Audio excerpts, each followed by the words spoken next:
BBC news live കൊച്ചിയിലേക്ക് സ്വാഗതം. ഈ വാർത്തകൾ നിങ്ങൾക്കായി അവതരിപ്പിക്കുന്നത് Leotech solar solutions powered by mile food stuffs Mookkannoor, Grazia tours and travels near Cochin airport and Cochin Kalabhavan Angamaly franchise. ഭരണകൂടത്തിനെതിരെ ഇറാൻ ജനത തെരുവിൽ. സംഘർഷത്തിൽ 7 മരണം.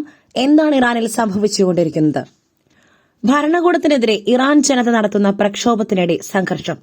പ്രതിഷേധക്കാരും സുരക്ഷാ സേനയുമായുണ്ടായ സംഘർഷത്തിൽ 7 പേർ മരിച്ചതായാണ് റിപ്പോർട്ട്. ഇറാൻ റിയാലിന്റെ മൂല്യം തകർന്നടിയുകയും ജീവിത ചിലവേറുകയും ജനജീവിതം ദുസ്സഹമാവുകയും ചെയ്ത പശ്ചാത്തലത്തിലാണ് പ്രതിഷേധം ശക്തമാകുന്നത്. ക്രമസമാധാനം തടസ്സപ്പെടുത്തിയെന്ന കുറ്റം ചുമത്തി ഇറാനിൽ 30-ലേറെ പേരെ സുരക്ഷാ സേന അറസ്റ്റ് ചെയ്തിട്ടുമുണ്ട്. LDFനോ ഏതെങ്കിലും പാർട്ടിക്കോ മാർക്കിടുവാൻ വെള്ളാപ്പള്ളിയെ ഞങ്ങൾ ആരും ഏൽപ്പിച്ചിട്ടില്ല. ബിനോയ് വിശ്വം. LDFനോ ഏതെങ്കിലും പാർട്ടിക്കോ മാർക്കിടുവാനോ തെറ്റും ശരിയും പറയുവാനോ ആരും വെള്ളാപ്പള്ളി നടേശനെ ഏൽപ്പിച്ചിട്ടില്ലെന്ന് CPI സംസ്ഥാന സെക്രട്ടറി ബിനോയ് വിശ്വം. വെള്ളാപ്പള്ളിയല്ല LDF, അതുകൊണ്ട് ഇത്തരം കാര്യങ്ങളിലൊന്നും വെള്ളാപ്പള്ളിയുടെ ഒരു ഉപദേശവും കാത്തിരിക്കുന്നില്ലെന്നും അദ്ദേഹം പറഞ്ഞു. വെള്ളാപ്പള്ളി നടേശനുമായി ഒരു തർക്കത്തിന് താനില്ലെന്നും അദ്ദേഹം പറഞ്ഞു. ബിനോയ് വിശ്വമല്ല പിണറായി വിജയനെന്നും തനിക്ക് തന്റെ നിലപാടാണുള്ളതെന്നും അദ്ദേഹത്തെ കാറിൽ കയറ്റിയത് തെറ്റായി എന്നിപ്പോഴും തോന്നിയിട്ടില്ലെന്നും പിണറായി വാർത്താസമ്മേളനത്തിൽ പറഞ്ഞതിനെക്കുറിച്ചും അദ്ദേഹം പ്രതികരിച്ചു. അഫ്ഗാനിസ്ഥാനിൽ കനത്ത മഴയും മിന്നൽ പ്രളയവും. 17 മരണം. ബാധിച്ചത് 1800 കുടുംബങ്ങളെ. നിരവധി വീടുകൾ തകർന്നു. അഫ്ഗാനിസ്ഥാനിൽ കനത്ത മഴയിലും മിന്നൽ പ്രളയത്തിലും 17 മരണം. നിരവധി പേർക്ക് പരിക്കേറ്റു. അഫ്ഗാന്റെ വിവിധ പ്രദേശങ്ങളിൽ കനത്ത മഞ്ഞുവീഴ്ച ജനങ്ങളെ വലയ്ക്കുകയാണ്. മരിച്ചവരിൽ 2 പേർ കുട്ടികളാണ്. ഹെറാത്ത് പ്രവിശ്യയിലെ ഖബ്ഖാനിൽ വ്യാഴാഴ്ച മേൽക്കൂര തകർന്നു വീണ് ഒരു കുടുംബത്തിലെ 5 പേർ മരിച്ചു. മിന്നൽ പ്രളയം മൂലം പല കുടുംബങ്ങളും ഒറ്റപ്പെട്ടെന്നും ജനജീവിതം ദുസ്സഹമായെന്നും വടക്ക്, തെക്ക്, പടിഞ്ഞാറ്, തെക്ക് ഭാഗങ്ങളിലെല്ലാം തന്നെ കനത്ത മഴ മൂലം ദുരിതമുണ്ടായെന്നും അഫ്ഗാൻ ദേശീയ ദുരന്ത നിവാരണ അതോറിറ്റി വക്താവ് മുഹമ്മദ് യൂസഫ് ഹമ്മദ് അൽ ജസീറയോട് പറഞ്ഞു. പത്തനംതിട്ട പോലീസ് സ്റ്റേജിൽ കയറി DJ കലാകാരന്റെ ലാപ്ടോപ്പ് ചവിട്ടിപ്പൊട്ടിച്ചു. നടപടിയുണ്ടാകും. ഇടപെട്ട് മുഖ്യമന്ത്രിയുടെ ഓഫീസ്. അഭിരാമിനെ ഫോണിൽ വിളിച്ച് മുഖ്യമന്ത്രിയുടെ ഓഫീസ് പരിശോധിച്ച് നടപടി സ്വീകരിക്കുമെന്ന് മുഖ്യമന്ത്രിയുടെ ഓഫീസ് അഭിരാമിന് ഉറപ്പു നൽകി.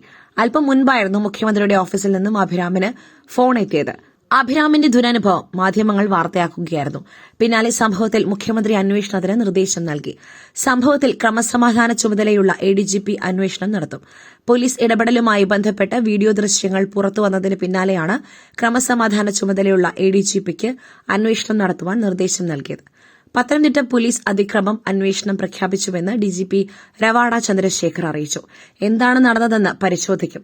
സംസ്ഥാനത്തൊട്ടാകെ 1000-ഓളം പുതുവത്സര പരിപാടികൾ നടന്നു. ജനങ്ങളുടെ സുരക്ഷ ഉറപ്പാക്കുവാനാണ് പോലീസ് ശ്രമിച്ചിട്ടുള്ളത്. എന്തെങ്കിലും വീഴ്ച ഉണ്ടായിട്ടുണ്ടെങ്കിൽ അത് പരിശോധിക്കും.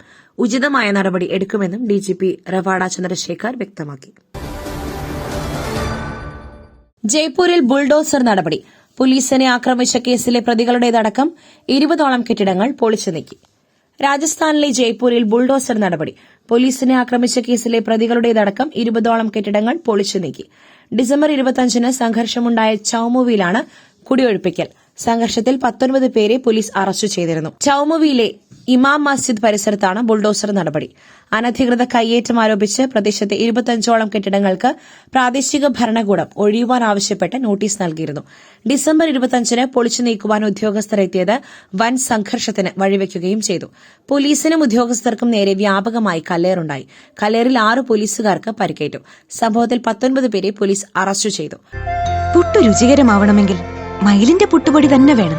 അതിന് ചെമ്പാപ്പുട്ടാണെങ്കിലും അങ്ങനെ തന്നെ. Mile rice and food products, ശ്രേഷ്ഠം സമ്പുഷ്ടം. ഇറ്റലിയിൽ സോണിയാഗാന്ധിയുടെ ബന്ധുക്കൾക്ക് പുരാവസ്തു ഇടപാടുകളുണ്ട്. അടൂർ പ്രകാശ് പോറ്റിയുമായി എത്തിയത് ഇതിന്റെ ഭാഗം. K. സുരേന്ദ്രൻ. ശബരിമല സ്വർണ്ണക്കൊള്ളയിൽ കേന്ദ്ര ഏജൻസി അന്വേഷണം അനിവാര്യമെന്ന് BJP നേതാവ് K. സുരേന്ദ്രൻ. അതാണ് പുറത്തുവരുന്ന വിവരങ്ങൾ സൂചിപ്പിക്കുന്നത്. SIT അന്വേഷണത്തിൽ പ്രമുഖരെ രക്ഷിക്കുവാൻ ശ്രമിക്കുന്നു. പ്രമുഖ പങ്കാളികളാണ് എന്ന് ബോധ്യമായപ്പോഴാണ് ഇടപെടലുണ്ടായത്. മുകളിൽ നിന്നുള്ള ഇടപെടലുണ്ടാകുന്നു. കടകംപള്ളിയെ രക്ഷിക്കുവാനാണ് 2 ഉദ്യോഗസ്ഥരെ SITയിൽ ഉൾപ്പെടുത്തിയത്. CPM പോരാളികൾ ആയ 2 പേരെയാണ് ഉൾപ്പെടുത്തിയത്. ഇത് അന്വേഷണം അട്ടിമറിക്കുവാനാണ്. ശങ്കർദാസിലേക്ക് എത്താത്തത് ഇടപെടലിന്റെ ഭാഗമാണ്. രമേശ് ചെന്നിത്തലയുടെ വെളിപ്പെടുത്തൽ ആദ്യം കേരളം വലിയ വില കൊടുത്തില്ല, എന്നാൽ പിന്നീട് ഗൌരവമുള്ളതെന്ന് മനസ്സിലായി. അന്തർദേശീയ ബന്ധമാണ് രമേശ് ചെന്നിത്തല ചൂണ്ടിക്കാട്ടിയത്. ഇപ്പോൾ കൂടുതൽ സ്വർണം കടത്തിയതായി വ്യക്തമാവുകയാണ്. വടക്കാഞ്ചേരി കോഴ വിവാദം പണം വാങ്ങിയിട്ടില്ല, കിട്ടിയിട്ടുമില്ല, ഒരു തമാശയ്ക്ക് പറഞ്ഞതാണ് വിശദീകരണവുമായി EU ജാഫർ. വടക്കാഞ്ചേരി ബ്ലോക്ക് പഞ്ചായത്ത് തെരഞ്ഞെടുപ്പുമായി ബന്ധപ്പെട്ട് LDFുമായി ഒരു ഡീലുമില്ലെന്ന് മുസ്ലിം ലീഗ് സ്വതന്ത്രനായ EU ജാഫർ. ഇതുമായി ബന്ധപ്പെട്ട ശബ്ദരേഖ തന്റേതാണ്. ശബ്ദ സന്ദേശം എന്റേത് തന്നെയാണ്. പണം വാങ്ങിയിട്ടില്ലെന്നും താൻ തമാശയ്ക്ക് പറഞ്ഞതാണെന്നും ജാഫർ പറഞ്ഞു. ഏത് അന്വേഷണത്തെയും നേരിടുവാൻ തയ്യാറാണെന്നും EU ജാഫർ പറഞ്ഞു. വിജിലൻസ് അന്വേഷണം നടക്കട്ടെ, പണം കിട്ടിയിട്ടുണ്ട് എങ്കിൽ അവർ അന്വേഷിച്ച് തെളിയിക്കട്ടെ. CPIMന്റെ ആളുകൾ വിളിക്കുന്നുണ്ട്, താൻ അവരെ സപ്പോർട്ട് ചെയ്യില്ലെന്ന് CPIMന് അറിയാമെന്നും ജാഫർ പറഞ്ഞു. തെരഞ്ഞെടുപ്പിൽ ഒരു അബദ്ധം പറ്റിയതാണെന്നും എങ്ങനെയോ സംഭവിച്ചു പോയെന്നും ജാഫർ വിശദീകരിച്ചു. മറ്റൊരു വാർത്തയുമായി കണ്ടുമുട്ടുന്നതുവരെ നന്ദി, നമസ്കാരം.